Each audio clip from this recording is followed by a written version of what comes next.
तो कई महीनों बाद हम नोवेल कास्ट के साथ वापस आए हैं और आज की वीडियो में हम साइलेंट पेशेंट नोवेल को एक्सप्लेन करने वाले हैं जिसे एलेक्स माइकलेडिस ने लिखा है। ये एक साइकोलॉजिकल थ्रिलर नोवेल है जो कि 2019 में रिलीज हुई थी और नोवेल की कहानी एक इंग्लिश साइकोथेरेपिस्ट थियो फेवर के पीओवी से बताई गई है जो एक पेशेंट का केस हैंडल कर रहा है और ये पेशेंट अपने पति का कत्ल करने के बाद एकदम चुप हो गई है, मतलब वो कुछ बोलती ही नहीं है। लेकिन ऑफ कोर्स इस पूरी घटना के पीछे कई राज छिपे हैं और आज की नोवेल कास्ट एपिसोड में सारे राज खुलेंगे। So now with that said, let's roll the intro.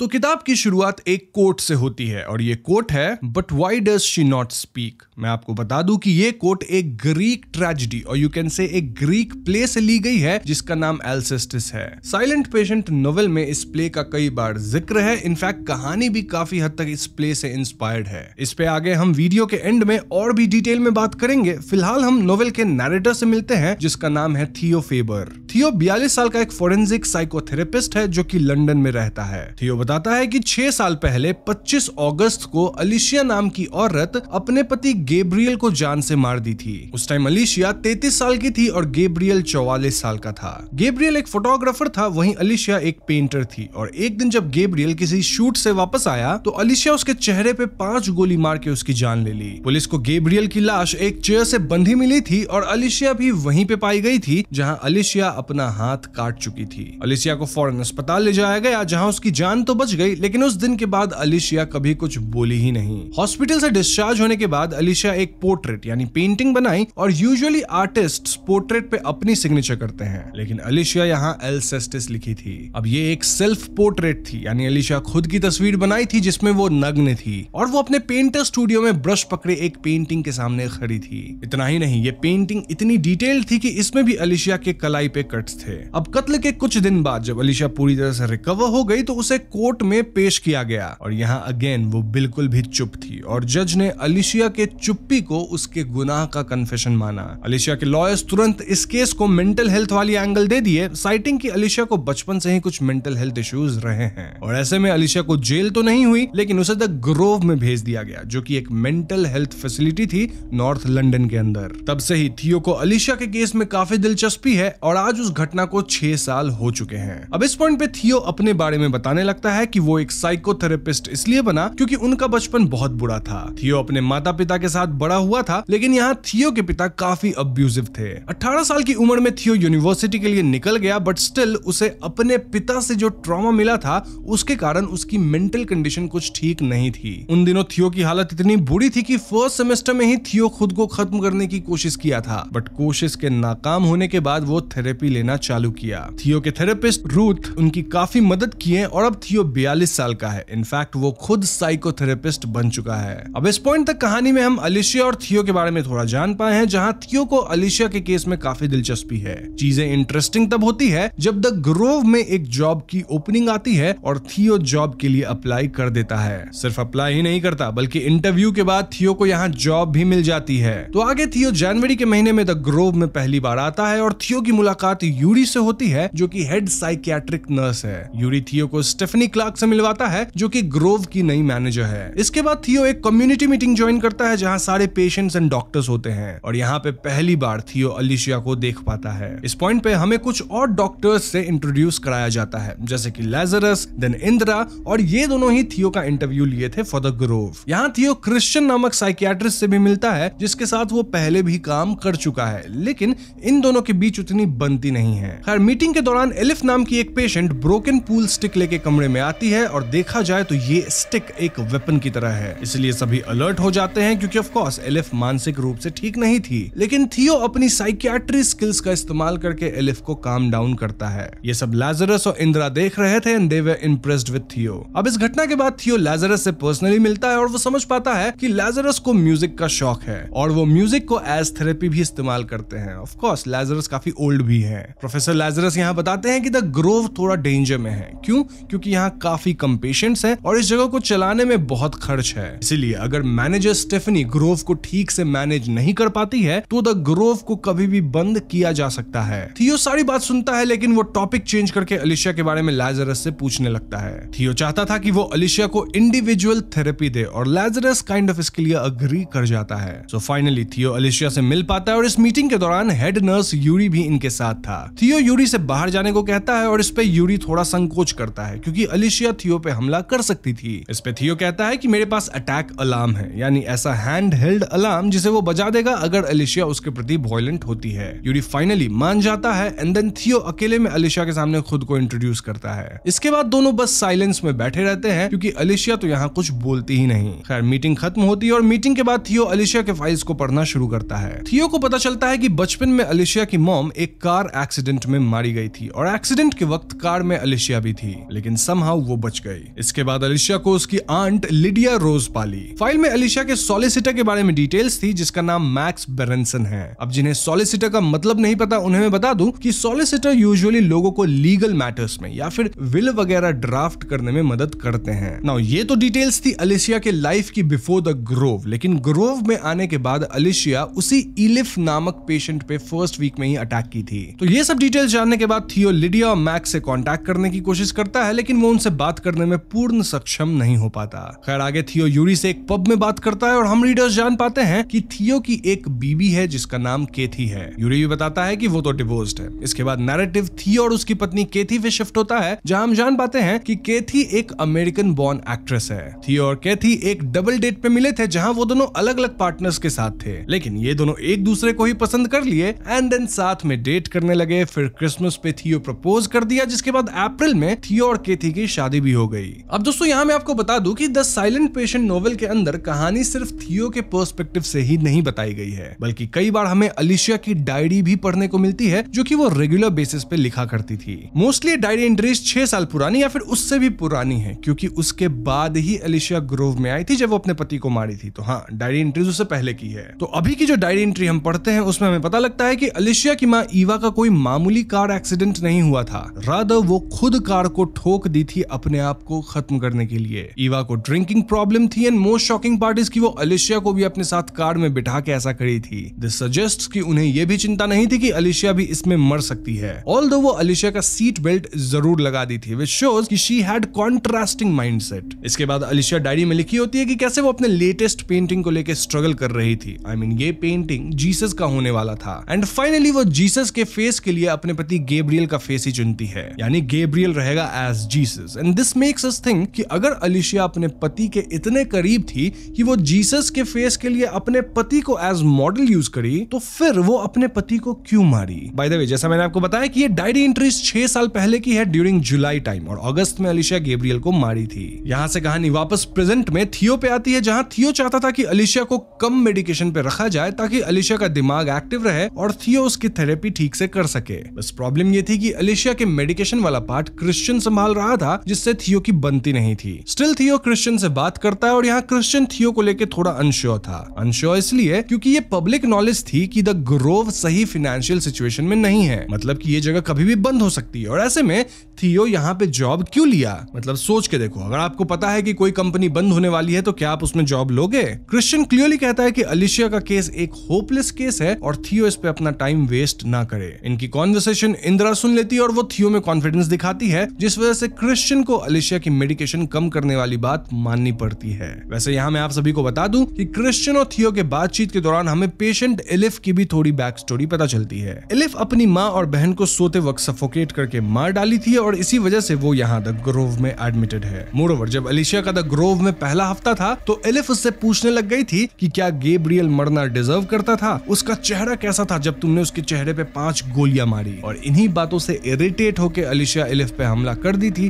During her first week. खैर आगे हम जान पाते हैं कि अलिशिया की मेडिकेशन कम कर दी गई है और थियो उससे मिलने जाता है फॉर थेरेपी सेशन। इस सेशन के दौरान अलिशिया थियो पे हमला कर देती है जिस वजह से थियो को अटैक अलार्म बजाना पड़ता है। नर्सेस फौरन अलिशिया को थियो से दूर करते हैं और उसे सिडेट भी कर देते हैं। अब इस अजीब घटना के बाद बाकी के साइकियाट्रिस्ट नहीं चाह रहे थे कि थियो फर्दर अलिशिया को हैंडल करे, लेकिन थियो उन्हें ये कह के कन्विंस करता है कि वायलेंस भी एक मोड ऑफ कम्युनिकेशन है। मतलब अलिशिया जो कि हमेशा कुछ करती नहीं, बस बैठी रहती है चुपचाप, वो आज वायलेंट हुई है, यानी कि हमारी थेरेपी थोड़ी बहुत काम कर रही है। ये सब सुनने के बाद इन द एंड डॉक्टर्स की कमिटी डिसाइड करती है कि वो थियो को 6 हफ्ते का वक्त देंगे, जिसके अंदर ही उसे अलिशिया को ट्रीट करना है और व्हाटएवर ही वांट्स। उसके बाद अलिशिया को कोई ट्रीटमेंट नहीं मिलेगी। अब यहाँ से नैरेटिव अगेन थियो के घर पे आती है, जहाँ फिलहाल उसकी बीबी केथी नहीं थी। थियो एक्सीडेंटली केथी का लैपटॉप चेक करता है, जहाँ उसे केथी और किसी अनजान आदमी के बीच की ईमेल एक्सचेंज मिलती है, और ये जो ईमेल्स थी वो काफी सेक्सुअल और फ्लर्टी थी। इससे क्लियर था कि केथी थियो पे चीट कर रही थी और ये थियो के लिए काफी हार्ट ब्रेकिंग था। स्टिल थियो के अंदर इतनी हिम्मत नहीं थी कि वो अपनी पत्नी को इस बारे में कन्फ्रंट करे, और इसीलिए वो पीने लगता है। थियो यहाँ अपने ओल्ड थेरेपिस्ट रुथ से भी मिलता है, और रुथ थियो को समझाता है कि केथी एक एक्ट्रेस है, मतलब उसकी लाइफ ही एक्टिंग है और cheating is like a part of her, मानो जैसे वो एक ऑफ स्टेज एक्टिंग कर रही हो। बेसिकली केथी के लिए शायद ये बड़ी बात नहीं होगी, लेकिन थियो तो बहुत परेशान था।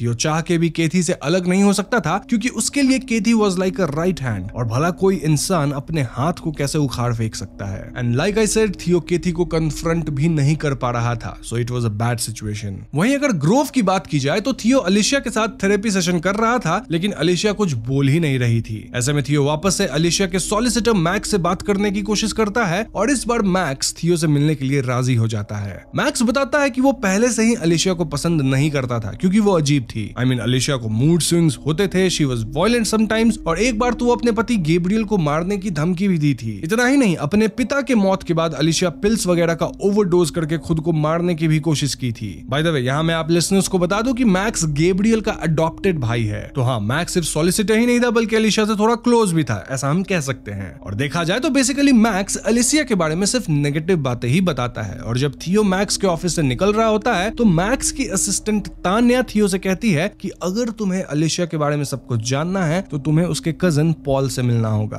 तभी मैक्स वहां आता है और उसे देखते तान्या चुप हो जाती है। वे सजेस्ट कि तान्या मैक्स से डरती है, या फिर जो कुछ भी मैक्स बताया है उसे हम कंप्लीटली सच नहीं मान सकते। अब यहाँ से कहानी वापस से अलिशिया के डायरी पे फोकस करती है, जो कि 6 साल पहले 22 से 26 जुलाई के बीच लिखी गई थी। अलिशिया बता रही थी कि कैसे उसका गैब्रियल से झगड़ा हुआ, क्योंकि गैब्रियल घर में गन रखता है, और ये बात अलिशिया को बिल्कुल भी पसंद नहीं है। देन अलिशिया यहाँ मैक्स के बारे में भी लिखी होती है कि कैसे मैक्स एक बार पी के अलिशिया को छेड़ा था और उसे किस करने की भी कोशिश किया था। अलिशिया मैक्स के एडवांसेस को नकार दी थी, हालांकि वो ये बात गैब्रियल को नहीं बताई। दिस समहाउ प्रूव्स कि या तो मैक्स अलिशिया के साथ गलत करना चाहता था, या फिर मैक्स अलिशिया को पसंद करता था। जो भी हो, वो अपने आप को अलिशिया पे फोर्स करता था, और अलिशिया हमेशा उसके एडवांसेस को नकार रही थी। नाउ आगे के एंट्रीज में अलिशिया थोड़ी खुश थी, क्योंकि मोस्टली वो गैब्रियल बच्चा करने की प्लानिंग कर रहे थे। नाउ कमिंग टू प्रेजेंट, थियो पॉल से मिलने जाता है, जो कि अलिशिया का कजन है, और पॉल की माँ लिडिया रोज है। जी हाँ, वही लिडिया रोज जो कि अलिशिया की आंट है और उसे पाली थी।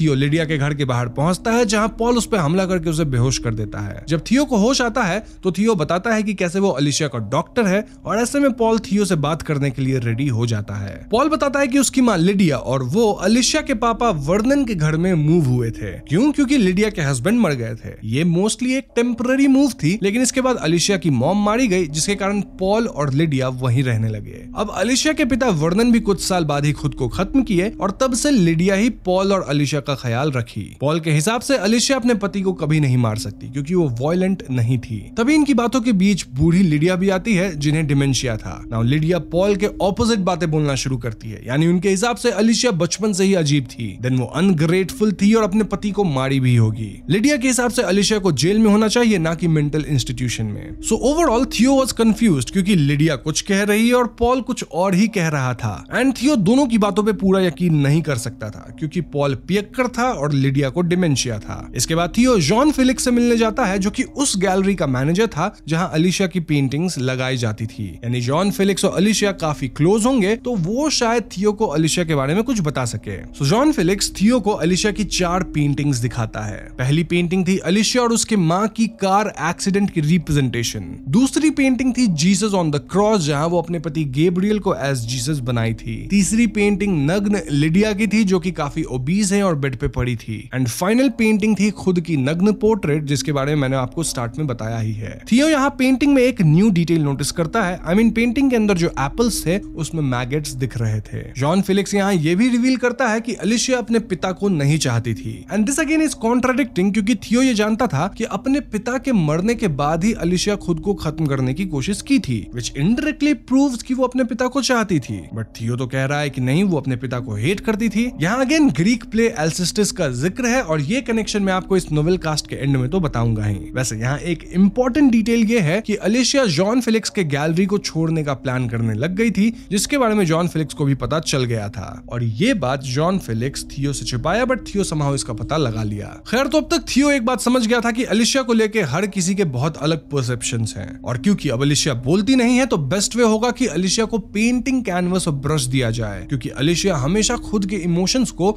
इन पेंटिंग्स के जरिए ही व्यक्त करती है। तो इसके बाद थियो फिर से अलिशिया से मिलता है और वो उसे पेंटिंग सप्लाईज देता है, साथ ही एक कॉर्नर स्पेस असाइन करता है जहां अलिशिया पेंट कर सकती है। थियो अलिशिया को बताता है कि वो उसकी आर्ट गैलरी गया था और उसने अलिशिया के पुराने पेंटिंग्स को देखा है। इतना ही नहीं, वो एल्सिस्टिस प्ले को भी पढ़ा है जहां वो जान पाया कि एल्सिस्टिस भी नहीं बोलती थी, यानी कि drawing a parallel between Alicia and Alcestis. Theo पूरी कोशिश कर रहा था कि अलिशिया कुछ तो बोले, लेकिन all his efforts were in when. Although painting supplies वगैरह मिलते ही अलिशिया पेंटिंग करना शुरू जरूर कर दी थी। कुछ दिन में उसकी ये पेंटिंग काइंड ऑफ कंप्लीट होती है, जहां वो मोस्टली द ग्रोव की ही पिक्चर बनाई थी। ऑल्दो ग्रोव में आग लगी हुई थी और दो लोग इस आग से बच के बाहर भाग रहे थे। एक अलिशिया खुद थी और दूसरा इंसान था थियो। यहाँ एक और खास बात ये थी कि थियो अलिशिया को अपने आर्म्स में लेकर बाहर आ रहा था एंड दिस वाज कंफ्यूजिंग, क्योंकि देख के ये पता चल ही नहीं रहा था कि थियो इस पेंटिंग में अलिशिया को बचा रहा है या फिर उसे आग में फेंक रहा है। एनीवेज, आगे हम थियो की पर्सनल लाइफ के बारे में थोड़ा और जान पाते हैं, जहां वो अपनी पत्नी केथी पे स्पाई करने लग गया था। भले थियो को श्योरली पता था कि केथी उस पे चीट कर रही है, लेकिन वो अब तक केथी को कन्फ्रंट नहीं किया था। रादर वो केथी को रंगे हाथ पकड़ना चाहता था। खैर, इसके बाद थियो की मुलाकात बारबी नाम की लेडी से होती है, जो कि अलिशिया की नेबर थी और बारबी ही गन शॉट सुन के पुलिस को बुलाई थी। बारबी थियो को बताती है कि अलिशिया उनसे काफी बातें शेयर करती थी। इनफैक्ट अपने पति को मारने से कुछ दिन पहले से ही अलिशिया बारबी को बताने लग गई थी कि कोई इंसान उसे फॉलो करने लगा है। बारबी उस टाइम अलिशिया को सजेशन दी थी कि वो ये बात गैब्रियल को बताए और पुलिस को भी बताए, लेकिन अलिशिया का कहना था कि गैब्रियल को मैंने बताया, लेकिन उसे ऐसा लगता है कि अलिशिया ये सब इमेजिन कर रही है। अब बारबी से ये क्रूशियल इंफॉर्मेशन मिलने के बाद थियो ग्रोव आता है जहां एक कांड हो गया था। दरअसल अलिशिया एलिफ की आंख में पेंट ब्रश घुसेड़ दी थी, क्योंकि एलिफ अलिशिया के पेंटिंग पे स्लट लिख दी थी। एलिफ ऐसा इसलिए लिखी क्योंकि एलिफ के हिसाब से थियो अलिशिया से प्यार करने लग गया है। नाउ अलिशिया के इस वायलेंट बिहेवियर के कारण उसे आइसोलेशन में डाला जाता है और सभी डॉक्टर्स मिलकर कंक्लूड करते हैं कि अलिशिया को थेरेपी वगैरह देने की अब कोई जरूरत नहीं। क्यों? क्योंकि she can not be treated, उसकी हाल बहुत खराब है। ऐसे में थियो आखिरी बार अलिशिया से मिलने जाता है and he was very upset, क्योंकि अब वो अलिशिया को ट्रीट नहीं कर पाएगा। थियो अलिशिया से कहता है कि हम ओपन अप होना शुरू ही किए थे, but this has come to an end. Alicia यहाँ थियो के हाथ में अपना डायरी थमा देती है एंड दिस क्लियरली मेंट कि अलिशिया चाहती थी कि थियो उसकी डायरी को पढ़े। तो इस पॉइंट पे हम रीडर्स अलिशिया की डायरी एंट्रीज पढ़ पाते हैं, जो कि 6 साल पहले की थी, from the date 8th of August to 25th of August। अगर आपको ध्यान हो तो 25 अगस्त को ही अलिशिया अपने पति को मारी भी थी। अलिशिया इन डायरी एंट्रीज पे क्लियरली लिखी थी कि कोई तो उसे फॉलो करने लग गया है, और जब वो ये बात गैब्रियल को बताई तो गैब्रियल कहने लगा कि ये सब अलिशिया का वहम होगा। गैब्रियल अलिशिया को एक साइको एनालिस्ट डॉक्टर वेस्ट के पास भी लेके गया, क्योंकि अलिशिया को मेंटल हेल्थ इश्यूज काफी पहले से थे, और डॉक्टर वेस्ट अलिशिया को कुछ पिल्स देते हैं टू ईज हर आउट। लेकिन अलिशिया ये पिल्स नहीं लेती है, क्योंकि उसे अलर्ट रहना था। अलर्ट इसलिए ताकि अगर वो पीछा करने वाला इंसान उसके पास आ जाता है तो अलिशिया उसका सामना कर सके। अब कत्ल से एक रात पहले यानी 24 अगस्त को मैक्स अपनी नई गर्लफ्रेंड तानिया के साथ अलिशिया के घर डिनर पे आता है। अलिशिया को लगता है कि शायद मैक्स ही उसे स्टॉक कर रहा है, और ऐसे में उसकी मैक्स से थोड़ी हाथापाई हो जाती है। इस सब के दौरान अलिशिया को क्लियरली पता चल जाता है कि उसका पीछा करने वाला इंसान मैक्स बिल्कुल भी नहीं था। अब कत्ल वाले दिन भी अलिशिया के डायरी में एक एंट्री थी जहां लिखा हुआ था कि वो पीछा करने वाला इंसान यानी कि स्टॉकर इनके घर के अंदर एंटर कर गया है। इसी पॉइंट पे डायरी एंट्रीज खत्म हो जाती है और अब थियो को आगे की बात पता लगानी थी। थियो सबसे पहले डॉक्टर वेस्ट के बारे में पता लगाने लगता है कि आखिर ये डॉक्टर वेस्ट है कौन। Now to our surprise doctor west और कोई नहीं बल्कि डॉक्टर क्रिश्चियन था, जो कि एक नकली नाम से अलिशिया को ट्रीट कर रहा था। बेसिकली गैब्रियल क्रिश्चियन को अंडर द टेबल पे करता था फॉर अलिशिया's ट्रीटमेंट, और ये काइंड ऑफ ब्लैक मनी हुआ क्योंकि इसकी कोई रिकॉर्ड नहीं थी। इसीलिए क्रिश्चियन एक दूसरा नाम यूज करता था डॉक्टर वेस्ट का, जिससे वो कुछ एक्स्ट्रा पैसे कमाता था। अब ये बात क्रिश्चियन इसलिए छिपाया था क्योंकि इस बात का खुलासा हो जाने से क्रिश्चियन का मेडिकल लाइसेंस कैंसिल कर दिया जा सकता था। थियो यहाँ क्रिश्चियन से मिलता है और पकड़े जाने पे क्रिश्चियन क्लियरली कहता है कि अलिशिया एक मेंटली ओके पर्सन नहीं थी। अगर वो डायरी में लिखी है कि कोई उसका पीछा कर रहा है तो शायद ये अलिशिया का हेलुसिनेशन ही होगा। अब इस पॉइंट पे तो थियो क्रिश्चियन का सीक्रेट सीक्रेट किसी को नहीं बताता है, लेकिन अब उसे इस पहेली को सुलझाने के लिए वापस अलीशा से मिलना था। थियो अलीशा से मिलता भी है, मतलब ऑफिशियली तो अलाउड नहीं था, लेकिन छुप के, और कहता है कि मुझे पता चल चुका है कि क्रिश्चियन ही डॉक्टर वेस्ट है और अब मैं तुम्हारे केस के तह तक जाऊंगा ताकि मुझे सब कुछ पता चल सके। अलीशा यहाँ कुछ जवाब नहीं देती और थियो उसकी चुप्पी को हाँ समझ के अपनी इन्वेस्टिगेशन जारी रखता है। अब यहाँ से कहानी वापस थियो की पर्सनल लाइफ पे आ जाती है, जहाँ उसकी बीवी केथी अब काफी केयरलेस हो चुकी थी, यानी कि अब वो अपने अफेयर को छिपाने की बहुत कोशिश भी नहीं कर रही थी। It was very evident now. एक दिन केथी कहती है कि वो वॉक पे पार्क में जा रही है और थियो अपनी बीवी का पीछा करता है। थियो देखता है कि केथी एक अनजान इंसान से मिलती है, जिसके बाद वो अनजान इंसान और केथी फिजिकल होते हैं, यानी कि थियो का शक बिल्कुल सही था और केथी वाकई में उस पे चीट कर रही थी। खैर इसके बाद हम थियो को वापस अलीशा के केस पे फोकस करते देखते हैं, जहां वो मैक्स, पॉल, जॉन फेलिक्स इन सब से कनेक्ट करता है, क्योंकि ये सभी अलीशा से कनेक्टेड थे और सभी कुछ न कुछ छिपा रहे थे। पॉल से बातें करने पे कुछ और बातें सामने आती है, लाइक पॉल को गैम्बलिंग एडिक्शन है, जहां वो काफी पैसे हार गया था और अलीशा उसे पैसे दे रही थी इस डेट से निकलने के लिए। देन पॉल एक और बहुत इंपॉर्टेंट बात बताता है। दरअसल जब अलीशा की माँ ईवा मर गई थी तो अलीशा के पिता काफी रो रहे थे और बहुत दुख में थे। उस टाइम अलीशा और पॉल छत पे थे जब अलीशा अपने पिता को एक बहुत बुरी बात बोलते हुए सुन लेती है। बेसिकली अलीशा के पिता बोल रहे थे कि उनकी पत्नी ईवा की जगह अलीशा को ही मर जाना चाहिए था, and this was very upsetting for Alisha, इतना कि उसे लगा कि वो अपने आप को ही खो चुकी है। उस दिन अलीशा ऐसा मान रही थी कि वो मर गई, उसके पापा उसे मार दिए। और अगर आप गौर करें तो अलीशा की माँ भी उसे कार में रख के कार को ठोकी थी, यानी उन्हें भी अलीशा के जीने मरने की कोई परवाह नहीं थी। और अब अलीशा के पिता को भी अलीशा के जीने मरने से कोई मतलब नहीं था। तो ये पॉइंट जो अलीशा के लाइफ में था, ये कहीं ना कहीं ट्रिगरिंग पॉइंट बन गया था, एंड दिस एक्सप्लेन्स कि क्यों वो पिल्स वगैरह का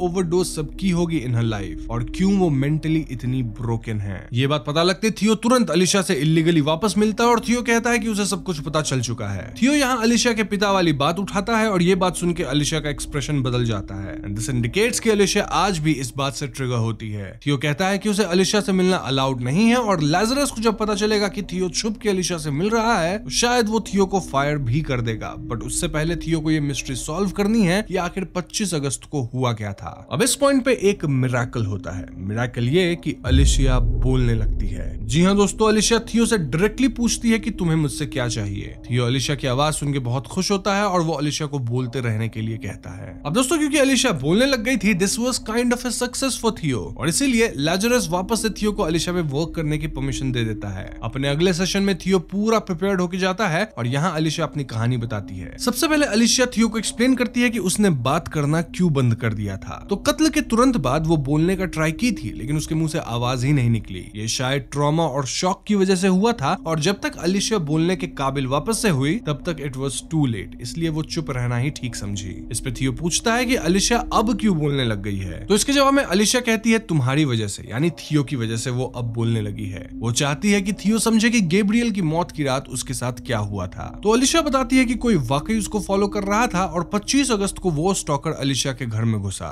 वो स्टॉकर ब्लैक मास्क पहने हुए था और उसके हाथ में एक चाकू भी थी। स्टॉकर अलीशा को पकड़ के चाकू की नोक पे रखता है और यहाँ हम समझ पाते हैं कि स्टॉकर को पैसे वगैरह नहीं चाहिए थे। ये स्टॉकर अलीशा से बियर मंगवा के पीने लगता है और अजीब बातें करने लगता है, और इस सब के दौरान अलीशा गैब्रियल वाला गन निकालने की सोचती है, लेकिन इससे पहले अलीशा गन लेती ये स्टॉकर ही गन ले चुका था और इसके बाद वो अलीशा को एक चेयर से बांध देता है। अब कुछ देर बाद जब गैब्रियल घर आया तो स्टॉकर गैब्रियल पे हमला करके उसे भी चेयर से बांध दिया। जब गैब्रियल को होश आया तो ये स्टॉकर गैब्रियल को 6 गोली मारा और फिर गन वहीं ड्रॉप करके भाग गया। सो फाइनली अलीशा की कहानी रिवील हो चुकी थी, लेकिन यहाँ कुछ डाउट्स थे। फॉर एग्जाम्पल हम शुरू से सुनते आ रहे हैं कि गैब्रियल को 5 गोली मारी गई थी, लेकिन अलीशा यहाँ 6 गोली बोली, और अलीशा की कहानी के हिसाब से वो निर्दोष है, लेकिन पुलिस को जो एविडेंस मिले थे वो क्लियरली पॉइंट करते थे कि गोली अलीशा ही चलाई थी। मोर ओवर ये स्टॉकर आखिर था कौन जो कि एकदम से घर में आया और गैब्रियल को मार के निकल लिया। थियो ये सब लाजरस को बताता है और वो लोग भी अलीशा की कहानी को नहीं मानते। लाजरस तो ये तक बोल देता है कि थियो को अलीशा से सच उगलवाने की कोशिश करनी चाहिए। तो अगले दिन जब थियो अलीशा से इस बारे में बात करने जाता है तो उसे यूरी से पता लगता है कि अलीशा कोमा में चली गई है। जी हाँ दोस्तों, अलीशा मेडिकेशन पे ओवरडोज कर गई थी जिससे उसकी ये हालत हुई। थियो तुरंत अलीशा को देखने जाता है और वो अलीशा के कलाई पे एक पिन प्रिक नोटिस करता है। वे सजेस्ट कि कोई तो अलीशा को जानबूझ के मेडिसिन का ओवरडोज दिया है, यानी कि कोई अलीशा को मारने की या एटलीस्ट कोमा में भेजने की कोशिश किया है। थियो यहाँ फौरन सभी डॉक्टर्स को क्रिश्चियन के बारे में बताता है कि कैसे वो शेडी है और शायद वही अलिशा के साथ ऐसा किया होगा। यहाँ डॉक्टर्स थियो से अलिशा की डायरी लाने को कहते हैं क्योंकि शायद अलिशा वहां वापस कुछ लिखी होगी जिससे इन्हें कुछ और पता चल सके। थियो डायरी खोजता है लेकिन उसे ये डायरी मिलती नहीं। इस पॉइंट तक ग्रोव पे पुलिस आ चुकी थी और अलिशा के कुछ रिलेशन वाले भी आए थे, लाइक मैक्स, जॉन फेलिक्स वगैरह वगैरह। मैक्स वाज वेरी एंग्री क्योंकि अलिशा कोमा में चली गई थी और इससे प्रूव होता है कि मैक्स एक्चुअली में अलिशा को पसंद करता है, तो हाँ वो अलिशा के साथ बुरा नहीं करेगा। सो द क्वेश्चन रिमेन्स कि अगर अलिशा कत्ल नहीं की है तो गुनहगार कौन है, या फिर क्या अलिशा ही कत्ल की है। वेल इस पॉइंट पे कहानी वापस से थियो के अफेयर वाले प्लॉट पे फोकस करती है जहां वो केथी को किसी दूसरे इंसान के साथ फिजिकल होते देख लिया था। थियो इस इंसान को वहीं मार देना चाहता था लेकिन थियो ऐसा नहीं करता, रादर वो इंसान को फॉलो करता है। Now here comes the biggest twist of the novel, जहां हम जान पाते हैं कि थियो की बीवी केथी का लवर और कोई नहीं बल्कि अलिशा का हस्बैंड गैब्रियल था। जी हाँ दोस्तों, अब तक पूरी कहानी में जब भी आप केथी के बारे में सुन रहे थे वो 6 साल पहले की बात थी, ना कि प्रेजेंट की। किताब में ऐसा लिखा गया है मानो केथी और थियो की कहानी भी पैरेलल में चल रही है थियो और अलिशा की कहानी के, लेकिन ऐसा नहीं है। जैसे अलिशा की डायरी एंट्रीज 6 साल पुरानी है, वैसे ही थियो और केथी वाली कहानी भी 6 साल पुरानी है। बेसिकली यहाँ टाइमलाइन के साथ खेला गया है जिसे किताब पढ़ते वक्त आप इनिशियली समझ ही नहीं पाएंगे। तो हाँ, 6 साल पहले जब थियो अपनी बीवी को गैब्रियल के साथ अफेयर करते हुए पकड़ा था तो यहाँ थियो गैब्रियल का पीछा किया और उसे गैब्रियल का एड्रेस मिल गया। सो दिस मींस कि थियो ही 6 साल पहले गैब्रियल की फैमिली यानी अलिशा को स्टॉक कर रहा था। जी हाँ, थियो वाज द स्टॉकर और एक दिन मौका पाके वो मास्क पहन के चाकू लिए अलिशा के घर में घुस जाता है। फिर वहाँ गैब्रियल भी आया जिसे थियो बंदी बना लिया। थियो यहाँ अलिशा और गैब्रियल के सामने सब कुछ बता दिया, यानी कि वो बोला कि कैसे गैब्रियल और केथी का अफेयर चल रहा है। थियो यहाँ गैब्रियल को एक चॉइस देता है, सेइंग कि आज मैं या तो तुम्हें मार दूंगा या फिर तुम्हारी बीवी अलिशा को मार दूंगा, चॉइस इज योर्स। यहाँ गैब्रियल तुरंत कहता है कि मैं मरना नहीं चाहता, इंप्लाइंग कि थियो अलिशा को मार दे। Now this was a triggering point for Alicia क्योंकि उसके जिंदगी में सभी उसके मरने के लिए ही विश कर रहे थे, बीट हर फादर, मदर और इवन हर हस्बैंड। नाउ ऐसे में थियो एक गोली ऊपर छत पे चलाता है, देन गन नीचे रख देता है और अलिशा को अनटाई करके वहां से चला जाता है। अलिशा जो कि ट्रिगर्ड थी वो गन उठाती और अपने हस्बैंड को 5 गोली मार देती है, यानी कि अलिशा खुद ही अपने हस्बैंड को मारी थी, लेकिन सब कुछ हुआ था थियो की वजह से। इनफैक्ट यहाँ वाकई में 6 गोली चली थी, जहां 5 अलिशा चलाई थी गैब्रियल को मारने के लिए और 1 गोली छत पे थियो चलाया था। थियो जब पहली बार ग्रोव में आया था तभी अलिशा उसे पहचान गई थी और अलिशा जानबूझकर थियो को झूठी कहानी बताई टू टेस्ट हिम। थियो जो कि सब जानता था कि ये सब कैसे हुआ होगा, उसे अब ये जानना था कि सिर्फ एक चीटिंग के कारण अलिशा इतनी ट्रिगर्ड कैसे हो सकती है कि वो अपने पति को 5 गोली मार दे। तो इसीलिए थियो अलिशा के पूरी बैक स्टोरी को पता लगाना चाहता था ताकि वो साइकोलॉजिकल एंगल से इस चीज को प्रूव कर सके, मतलब अपने मन में अपने आप को प्रूव कर सके कि प्रॉब्लम अलिशा के अंदर है, मेरे अंदर नहीं, मैंने कुछ नहीं किया था। लेकिन जब अलिशा बोलने लग गई तो थियो कहीं ना कहीं डर गया कि सच बाहर आ जाएगा और वही अलिशा को ओवरडोज करके कोमा में पहुंचा दिया है। Now coming back to present, इस पॉइंट पे इंद्र और थियो अलिशा के कमरा खाली करते हैं और यहाँ थियो को अलिशा की डायरी नहीं मिलती। ग्रोव भी अब बंद होने वाला था ड्यू टू फाइनेंशियल इश्यूज और थियो अपने एंड से सारे लूज एंड्स को क्लोज कर चुका था और इस पॉइंट तक हम व्यूअर्स को भी एक्चुअल स्टोरी तो पता चल ही चुकी है। सबसे अजीब बात तो ये थी कि द ग्रोव के बंद होते ही थियो को ऑलरेडी एक दूसरी साइकियाट्रिक इंस्टीट्यूट में सीनियर पोजीशन मिल गई थी।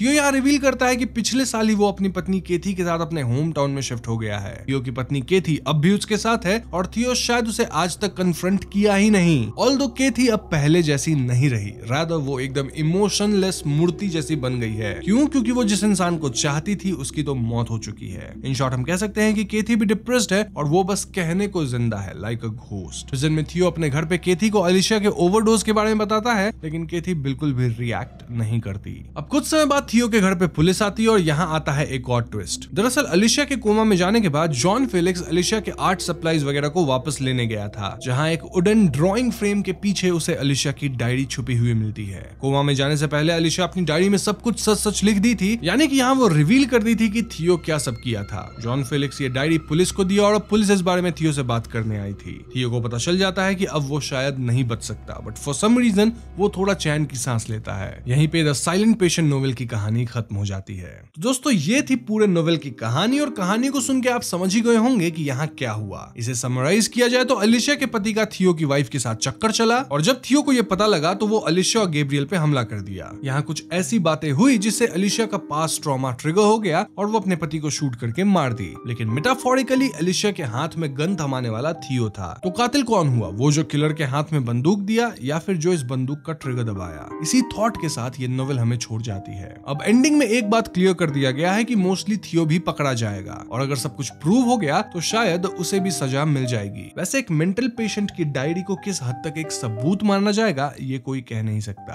अब भले नोवेल द साइलेंट पेशेंट की कहानी काफी सिंपल है, लेकिन इसके अंदर कई हिडन मीनिंग्स हैं जिसपे अपन बात करने लगे तो वीडियो घंटों लंबी हो जाएगी। इसीलिए हम उन टॉपिक्स को एकदम डिटेल में नहीं छेड़ेंगे, लेकिन यहाँ मैं आपको एल्सेस्टिस वाला कनेक्शन जरूर समझा देता हूँ। इसे समझने के लिए आप पहले एल्सेस्टिस वाली कहानी एकदम शॉर्ट में सुन लीजिए। एल्सेस्टिस एक ग्रीक माइथोलॉजी की कहानी है जिसमें एल्सेस्टिस अपने पति किंग एडमीटस के लिए अपनी जान देने को तैयार होती है। जब एडमीटस की मौत का वक्त आता है तो एल्सेस्टिस उसकी जगह मरने के लिए राजी हो जाती है। कैसे हुआ ये? वेल, एडमीटस को एक शर्त पे जिंदा रहने का वरदान मिला होता है कि कोई उसकी जगह अपने लिए जान दे दे। तो हाँ, एल्सेस्टिस ऐसा ही करती है। now, बाद में अपना हीरो यानी कि हरक्यूलिस एल्सेस्टिस को मौत से वापस ले आता है और उसे जिंदा कर देता है। तो जिंदा होने के बाद एल्सेस्टिस एकदम चुप थी और वो कुछ बोली ही नहीं। ग्रीक माइथोलॉजी में इसका कोई क्लियर एक्सप्लेनेशन नहीं दिया गया है कि वो क्यों चुप रही, लेकिन अक्सर ये साइलेंस एक सिंबल माना जाता है। एल्सेस्टिस के मौत के एक्सपीरियंस, उसके ट्रांसफॉर्मेशन का जो उसने झेला। कुछ स्कॉलर्स कहते हैं कि एल्सेस्टिस का चुप रहना जिंदगी और मौत के बीच के बाउंड्री को दिखाता है। वो मौत के पार जाके वापस आई थी और शायद उस एक्सपीरियंस का बोझ इतना गहरा था कि उसे शब्दों में बयान नहीं किया जा सकता।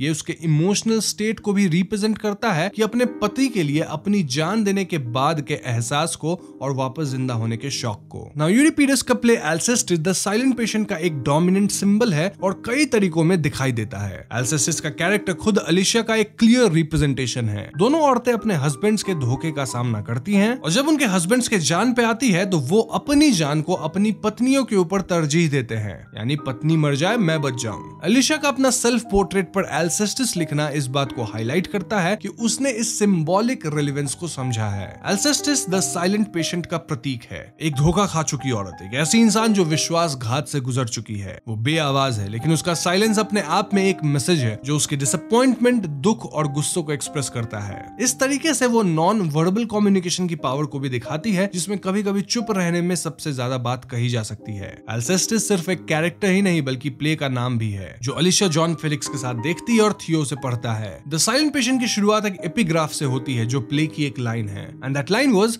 But why does she not speak. ये ट्रेजेडी सिंबॉलिक रेलेवेंस रखती है, स्पेशली बिट्रेयल के थीम के रूप में। एल्सेस्टिस के नैरेटिव को लेकर, चाहे वो औरत हो, सेल्फ पोर्ट्रेट हो या कहानी हो, नोवेल अपने आप को ट्रेजेडी की ट्रेडिशन के साथ मजबूती से जोड़ता है जो कत्ल, खुद को खत्म करना और मिस्टेकन आइडेंटिटी से भरी होती है, जो बहुत ही ट्रैजिक कहानियों के कॉर्नरस्टोन्स होते हैं। जैसे एल्सेस्टिस मर के वापस आई थी, वैसा ही कुछ अलिशिया के साथ भी हुआ था। जब अलिशिया के पिता कहते हैं कि काश उसकी बेटी ही मर जाती, तो उस वक्त अलिशिया भी कहीं ना कहीं मर गई थी एंड शी केम बैक। मतलब ये मेटाफोरिकली कहा गया है माइंड के अंदर, तो कनेक्शन आप देख सकते हैं। सो या ये थी एल्सेस्टिस वाली कनेक्शन। इसके अलावा बुक में एक और मेजर थीम को एक्सप्लोर किया गया है, which is the dangers of unresolved और improperly treated mental illness. The silent patient की ओवरऑल कहानी और कई कैरेक्टर्स के इंडिविजुअल नैरेटिव्स ये दिखाते हैं कि जब मेंटल इलनेस को ठीक से रिजॉल्व नहीं किया जाता या फिर इसे सही तरीके से ट्रीट नहीं किया जाता है तो इसका कितना ज्यादा नुकसान हो सकता है। अलिशिया ने कभी वर्नन के डिस्ट्रक्टिव कमेंट का ट्रॉमा रिजॉल्व नहीं किया और यही तो उसका साइकोलॉजिकली कत्ल कर दिया था। थियो का अलिशिया और गैब्रियल पे असॉल्ट इस ट्रॉमा को फिर से जगा देता है जिसकी वजह से डेडली रिजल्ट्स आते हैं। थियो के अपने खुद भी अनरिजॉल्व्ड इशू थे जो कि उसकी अब्यूजिव अपब्रिंगिंग से जुड़े हैं और यही वजह है कि उसका अनहेल्दी अटैचमेंट केथी के साथ इतना स्ट्रॉन्ग है कि वो उसके धोखा देने वाली बात को भी डिस्कवर करने के बाद उसे छोड़ नहीं पाता। छोड़ना छोड़ो, उसे कन्फ्रंट तक नहीं कर पाता।